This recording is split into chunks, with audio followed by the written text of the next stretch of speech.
Greetings, everyone. This is Seminarian Luiz Roberto Lange of the Concordia Lutheran Church in Padova, Italy. This homily was preached at the Krakow Theological Conference on October 15, 2025, which focused on the topic of Unionism and Confessional Lutheranism.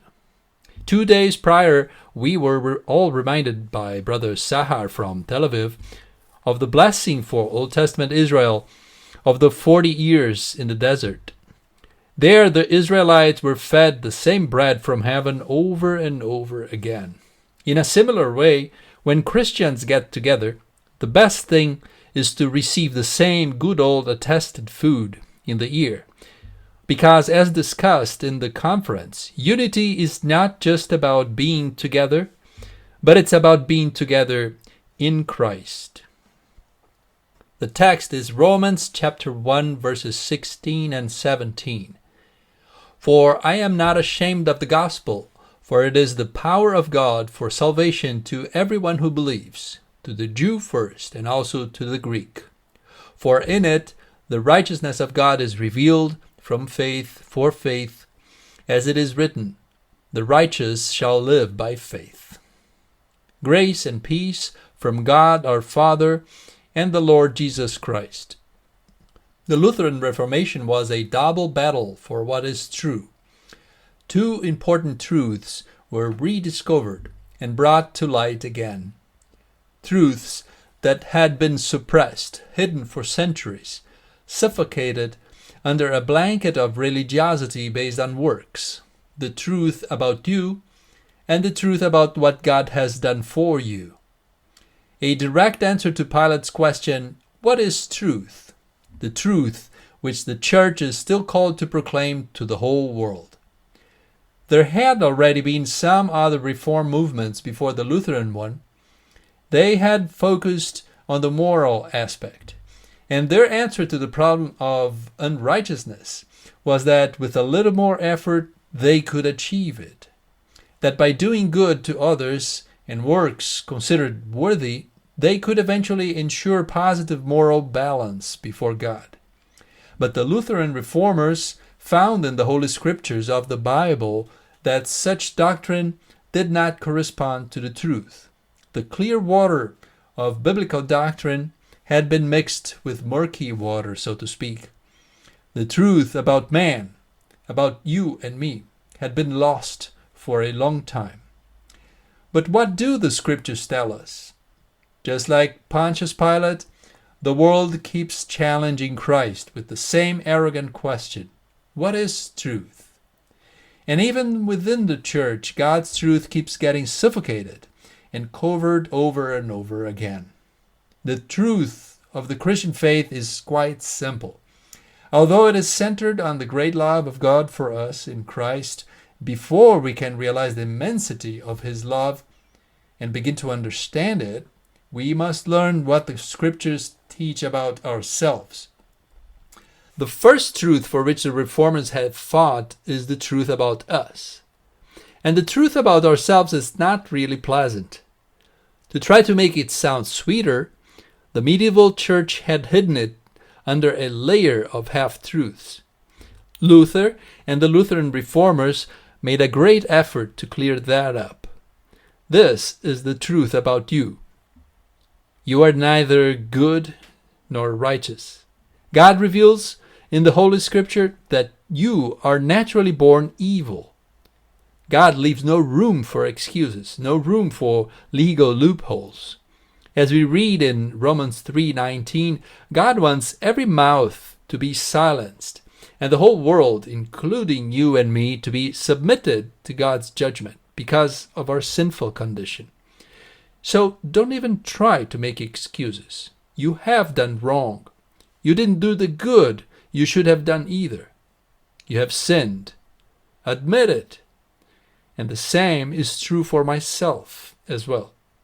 Listen when St. Paul quotes the Psalms in Romans 3:12. No one does good, not even one. But mankind raises its voice in rebellion. The old Adam in us feels offended and says, how dare you accuse me in this way? That description of us is not right. We are not that bad. Well, maybe my neighbor here is, but not me. Who are you to accuse me, accuse us of these things? Who, you ask? In a word, God. That is, it is not this preacher that is accusing you, but it is God who does. We owe him. He created us with love, and with love he provides us every day with all that we need for life, and therefore he has every right to expect love from us. But we failed in loving him. We did not seek God, but rather our desires and our advantages. We have forsaken his commandments.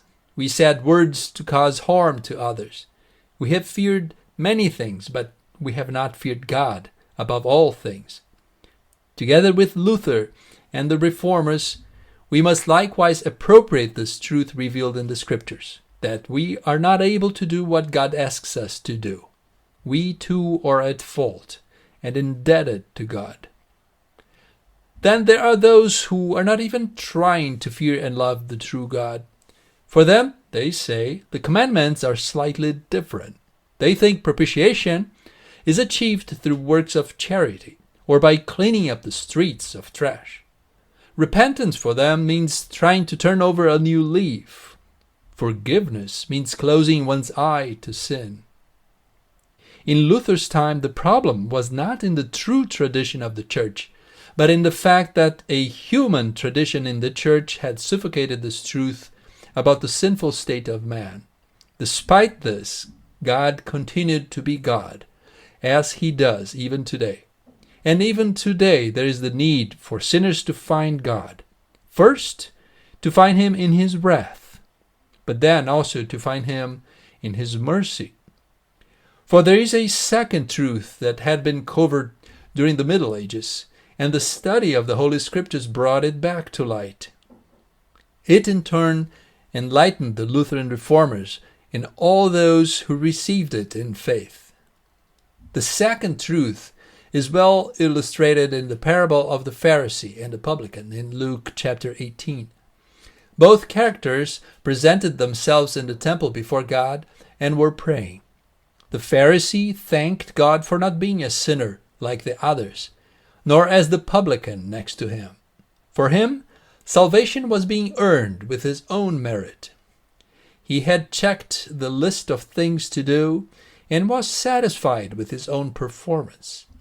But unfortunately, he did not recognize that his heart was corrupt, and that he had not loved God above all things as he should have.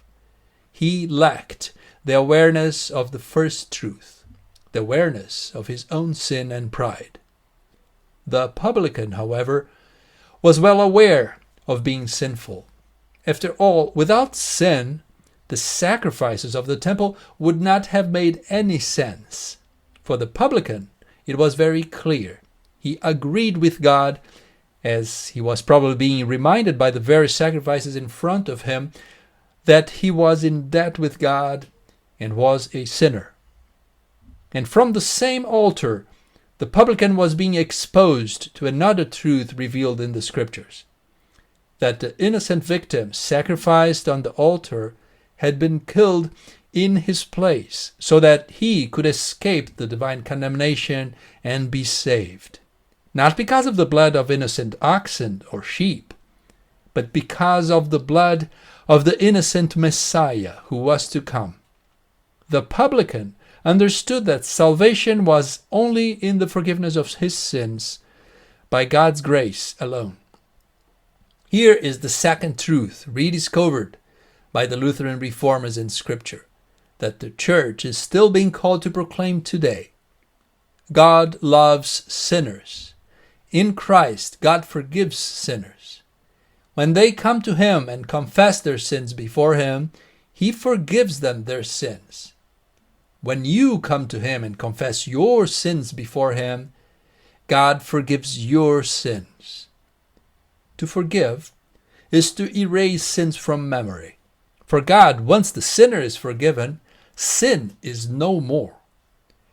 God declares to the repentant sinner, "You are good. You are good and righteous, not in yourself, but in Christ Jesus. The goodness and righteousness I see in you are not yours, but it is the goodness and righteousness merited by Christ. Christ is your righteousness before God. As St. Paul had written in Romans 3, but now the righteousness of God has been manifested apart from the law, although the law and the prophets bear witness to it. The righteousness of God through faith in Jesus Christ for all who believe. For there is no distinction, for all have sinned and fall short of the glory of God, and are justified by his grace as a gift through the redemption there is in Christ Jesus. Christ sacrificed himself for all of us as our substitute. He gave himself to death on the cross and shed his innocent blood for all mankind. It is because of Christ that God forgives those who instead deserve his condemnation. And there is no distinction. The sacrifice of Christ is meant even for you. God justifies us through faith in Jesus Christ. We don't deserve it, but Christ does, and he gives it to us for free.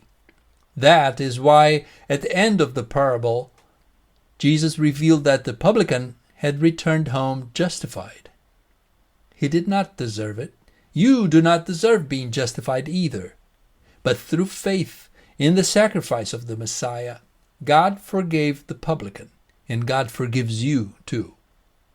That is why we continue to proclaim both truths of God's Word, law and gospel. The Lutheran Reformers worked very hard at preserving and passing on to us the gift of this pure doctrine, and we should strive to do the same for all Christendom.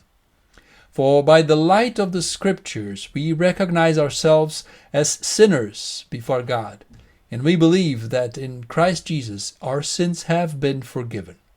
We do not deserve it, but God grants it by grace, that is, for free. And we receive it through faith, only through faith, because the gospel is the power of God for salvation to everyone who believes. For in it, the righteousness of God is revealed from faith for faith, as it is written, "The righteous shall live by faith." You too shall live by faith. In the name of Jesus, Amen.